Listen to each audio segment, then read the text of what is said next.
So Red Hood, I'm doing this interview about you. I mean, how do you think about your videos being on YouTube? Red Hood.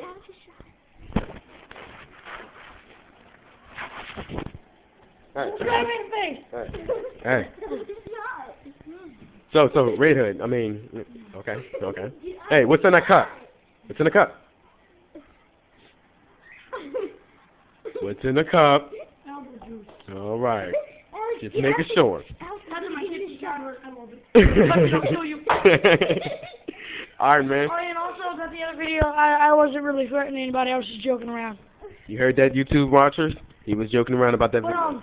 But seriously, it's not really nice to put mean things on there. So. All right. So how do you feel about you being on YouTube after, countless times trying to play around and not catching anything at all? How do you feel? Well, I mean, it's a fun experience. Just having a bad day, get together, goof off with your friends. I mean, there's been a lot of bickering, hard times today, but man, right now I'm in a happy mood, just goofing off. My friends. So what you're saying is being on camera makes you happy?